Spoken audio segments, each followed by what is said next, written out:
Você já olhou para uma daquelas pontes imensas que parecem flutuar sobre o oceano e pensou: cara, como eles fizeram isso? Parece coisa de filme, né? Uma estrutura colossal de concreto e aço, quilômetros e quilômetros de comprimento, desafiando ondas, ventos e tudo mais que a natureza pode jogar contra ela. Pontes como a Hong Kong-Zhuhai-Macau, que tem incríveis 55 quilômetros, ou a Ponte Øresund, que liga a Dinamarca à Suécia, não são apenas estradas. Elas são verdadeiras obras de arte da engenharia, monumentos que mostram até onde a criatividade e a coragem humana podem chegar. Mas construir uma delas é uma das tarefas mais complexas que existem. Vamos pensar juntos. Construir uma ponte em terra firme já é um baita desafio. Agora, imagine fazer isso no meio do mar. Você tem que lidar com a força das marés, as correntes marítimas que nunca param, ventos que podem ser brutais e até o risco de terremotos. O fundo do mar não é um chão retinho e firme. Pode ser rochoso, lamacento, instável. É como tentar construir um castelo de cartas durante uma ventania, só que com peças que pesam milhares de toneladas. Cada detalhe precisa ser planejado com uma precisão absurda, porque qualquer erro pode ser catastrófico e custar muito, muito caro. A complexidade não para por aí. Os engenheiros precisam pensar em tudo. Eles precisam garantir que navios enormes possam passar por baixo da ponte sem nenhum problema. Por isso, as pontes precisam ser altas, muito altas. Além disso, elas precisam durar décadas, talvez até um século, resistindo à corrosão causada pela água salgada, que é implacável com o metal e o concreto. É uma batalha constante contra os elementos. É por isso que esses projetos levam anos, às vezes décadas, para serem concluídos e envolvem milhares de pessoas trabalhando juntas, em uma sincronia perfeita, quase como uma orquestra. Então, como essa mágica acontece? De onde vem a primeira peça? Qual é o segredo para fazer com que pilares gigantes fiquem firmes no fundo do oceano? E como eles conseguem juntar as duas pontas da ponte lá no meio, a centenas de metros de altura, com uma precisão de milímetros?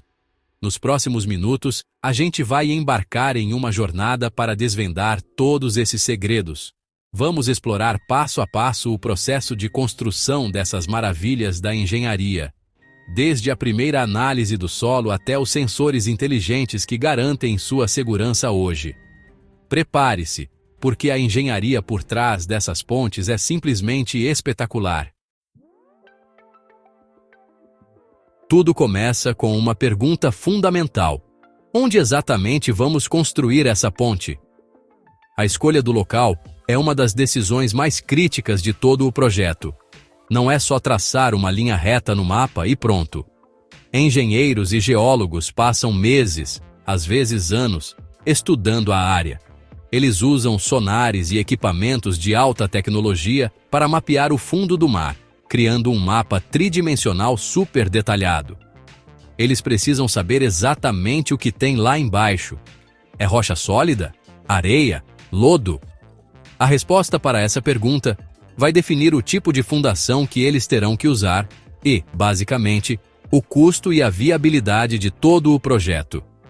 Depois de mapear o terreno, vem a análise das forças da natureza, a velocidade dos ventos, a altura das ondas e a força das marés ao longo de todas as estações do ano. Eles precisam entender o comportamento do mar naquele local específico. Uma ponte precisa ser forte o suficiente para resistir à pior tempestade que pode acontecer em 100 anos. Eles também estudam o histórico de atividade sísmica da região. Se houver risco de terremotos, a ponte precisa ser projetada para ser flexível, para balançar junto com o tremor sem quebrar, como um bambu se curvando ao vento. Com todos esses dados em mãos, os engenheiros começam a desenhar a ponte no computador. Eles criam modelos digitais complexos que simulam como a estrutura vai se comportar sob diferentes condições. O que acontece se um vento de 200 km por hora atingir a ponte? E se um navio colidir com um dos pilares? E se um terremoto de magnitude 7 acontecer? Todas essas simulações são feitas para encontrar o design mais seguro e eficiente possível. É um trabalho minucioso que combina física, matemática e muita criatividade para transformar um desafio colossal em uma solução de engenharia elegante e robusta. E não podemos esquecer o fator humano e ambiental. A construção da ponte vai impactar a vida marinha local? Vai atrapalhar as rotas de navegação existentes? É por isso que o planejamento também envolve biólogos, ambientalistas e autoridades portuárias. Eles precisam encontrar um equilíbrio entre a necessidade de conectar dois lugares e a responsabilidade de preservar o meio ambiente e a segurança de todos. A escolha do local perfeito, portanto, é um quebra-cabeça gigante com peças de geologia, meteorologia, engenharia e ecologia, e todas elas precisam se encaixar perfeitamente. Com o local definido e o projeto aprovado, começa a parte mais impressionante, a construção. E a base de tudo, literalmente, são as fundações. Para fixar uma ponte no fundo do mar, os engenheiros usam estacas gigantescas de aço e concreto. Imagine canos de aço com vários metros de diâmetro. Esses canos são cravados no leito marinho por navios martelo superpotentes, que batem na estaca até ela atingir uma camada de rocha ou solo firme, dezenas de metros abaixo do fundo do mar. Depois de cravada, a estaca é preenchida com concreto armado, criando uma base sólida e incrivelmente resistente para sustentar o peso de um pilar. Com as fundações prontas, é hora de construir os pilares, as pernas da ponte. Muitas vezes, esses pilares são pré-fabricados em terra, em grandes canteiros de obras. Construir em terra é mais rápido, seguro e permite um controle de qualidade muito maior. Depois de prontos, esses blocos de concreto, que podem pesar o mesmo que centenas de carros, são transportados para o local por navios guindaste gigantescos. Essas embarcações são verdadeiros monstros flutuantes, capazes de levantar e posicionar as peças com uma precisão impressionante, mesmo com o balanço das ondas. É uma operação delicada que exige tempo bom e muita habilidade da equipe. Em alguns projetos, como na ponte Hong Kong de Hai Macau, os engenheiros criaram ilhas artificiais no meio do mar. Essas ilhas serviram como grandes canteiros de obras flutuantes, dando uma base estável para a construção dos pilares e das seções da ponte. Elas também funcionam como pontos de transição, onde a ponte pode se conectar a um túnel submarino. A construção dessas ilhas é um projeto de engenharia por si só. Elas são feitas com anéis de aço interligados, que são preenchidos com areia e outros materiais até formar uma nova porção de terra firme no meio do oceano, pronta para suportar o maquinário pesado. Uma vez que os pilares estão de pé, a próxima etapa é montar o tabuleiro da ponte, que é a pista por onde os carros vão passar.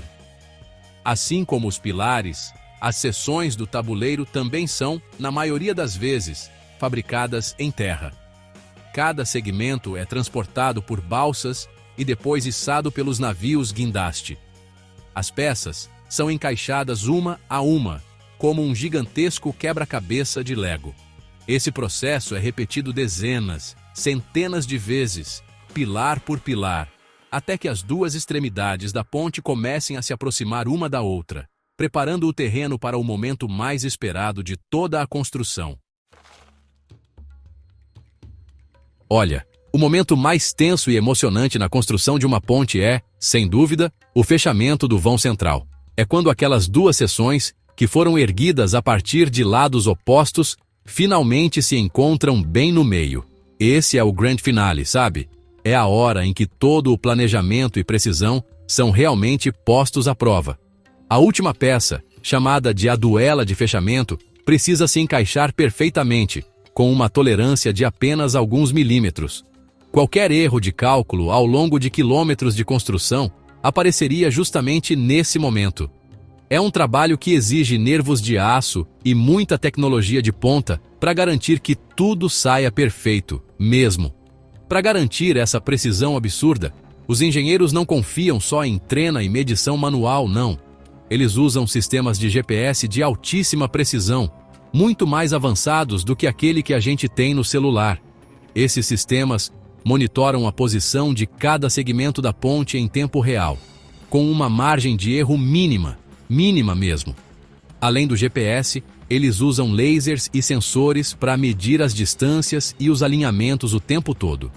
Essa tecnologia permite que eles façam ajustes super finos, compensando a dilatação do material por causa do calor do sol, ou até a pequena movimentação causada pelo vento durante a montagem. Depois que a estrutura principal está conectada, o trabalho ainda não acabou, viu? É hora de instalar os cabos de aço nas pontes suspensas ou estaiadas. Nas pontes suspensas, tipo a Golden Gate, 2 cabos principais gigantes são esticados de uma torre à outra. Depois, cabos verticais são pendurados nesses cabos principais para segurar o tabuleiro da ponte. Já nas pontes estaiadas, os cabos de aço saem diretamente das torres, num padrão de leque, para sustentar a pista. Esses cabos são feitos de fios de aço de altíssima resistência, trançados para formar um conjunto capaz de suportar um peso inacreditável. E aí, o que acontece quando a ponte precisa dar passagem para navios muito altos ou quando as condições climáticas não permitem uma estrutura tão elevada? É aí que entram soluções geniais, como a ponte Øresund. Parte dela é uma ponte estaiada normal, mas ao se aproximar da costa da Dinamarca, ela mergulha no mar e se transforma num túnel submarino. Isso foi feito para não interferir no tráfego aéreo do aeroporto de Copenhague, que fica ali pertinho. Essa transição acontece numa ilha artificial, mostrando como a engenharia pode combinar diferentes tipos de estruturas para superar os desafios únicos de cada local. Uma vez que a ponte está pronta e inaugurada, o trabalho dos engenheiros continua, viu? A manutenção é uma tarefa constante e fundamental para garantir a segurança e a longevidade da estrutura. Pontes gigantes são equipadas com um verdadeiro sistema nervoso de sensores inteligentes. Tem sensores que medem a tensão nos cabos de aço, outros que detectam corrosão, sensores que monitoram as vibrações causadas pelo vento e pelo tráfego, e até GPS, que acompanham qualquer movimentação milimétrica da estrutura. Todos esses dados são enviados em tempo real para uma central de controle, onde os engenheiros podem agir antes que um pequeno problema se torne algo grave. A logística por trás de um projeto desses é de uma escala difícil de imaginar. Pense em coordenar o transporte de milhões de toneladas de material, o trabalho de milhares de operários, engenheiros e técnicos de diferentes países, e ainda gerenciar um orçamento que pode chegar a bilhões de dólares. Além dos desafios técnicos, existem também os desafios políticos. Muitas dessas pontes, como a Øresund ou a Hong Kong-Zhuhai-Macau, conectam diferentes países ou territórios com sistemas políticos e legais distintos. Isso exige anos de negociações, acordos diplomáticos e muita cooperação para que o projeto possa sair do papel e se tornar realidade. No final das contas, o impacto de uma ponte gigante vai muito além da engenharia. Ela transforma, de verdade, a vida das pessoas. Uma viagem que antes levava horas de balsa pode ser feita em minutos de carro. Cidades e regiões que antes eram isoladas passam a ser conectadas, impulsionando o comércio, o turismo e a economia. A ponte Øresund, por exemplo, criou uma nova região metropolitana transnacional, onde pessoas moram na Suécia e trabalham na Dinamarca, e vice-versa. Essas pontes criam novas oportunidades e fortalecem os laços entre comunidades. É por isso que essas estruturas são tão fascinantes. Elas são o resultado da nossa capacidade de sonhar grande e de trabalhar juntos para superar desafios que parecem impossíveis. Elas nos mostram que consciência, criatividade e muita persistência podemos construir conexões onde antes só havia distância. Uma ponte gigante não é apenas um caminho de concreto e aço sobre o mar. Ela é um símbolo poderoso do que somos capazes de fazer. É uma prova de que, no fundo, o objetivo da engenharia não é só construir coisas, mas sim unir lugares, economias, culturas e, acima de tudo, pessoas.